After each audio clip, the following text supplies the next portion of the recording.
Hi guys, मी रेक्सा आज करीत आहे प्रॉन्स तवा फ्राय. हाय देखा माझी कोलबी कसली भारी आहे. सामग्री बघा, कांदा चिरलाय, आला लसणाची पेस्ट, आंबटपणा यावं म्हणून लिंबू, हिरवी मिरची, फोडणीला फोडणीला कढीपत्ता आणि लसण. मला हे कोलबीचं पुढचं खूप आवडते. फक्त हे तोंड कापतो, खालचे पाय मी असा अख्खा ठेवतो. याला खूप सत्व असते, खरंच चव असते. ते आतमध्ये टाकू, वरण कापायचं. अशा प्रकारे आतमधला दोरा काढता येईल. आज डोसाचा तवा वापरलाय. मम्मीला समजलं माझ्या भोसामध्ये डोसा जाईल. फोडणी दिली, लसूण, तर ह्यान सगळं कांदा मी टाकतोय. याला आता परतणार चांगलं गुलाबी रंग येईपर्यंत. कांदा थोडा पिंक ब्राऊन झाला, आता आला लसूणची पेस्ट टाकतोय आणि 2 मिनिटं याला फ्राय करूया.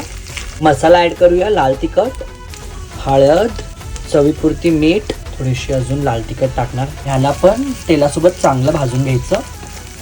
2 अख्खी मिरची टाकली, याला पण थोडंसं भाजून घेऊया. आता प्रॉन्स सोडणार आहे मी आतमध्ये.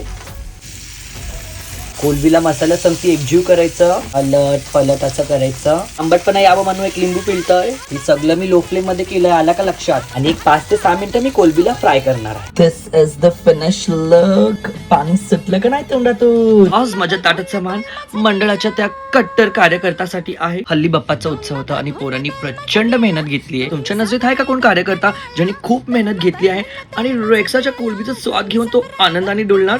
त्याला तिला नक्की माझ्याकडे पाठवा बक्षीस घ्यायला.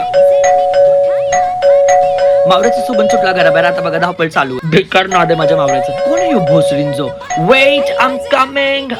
बाय गाईस.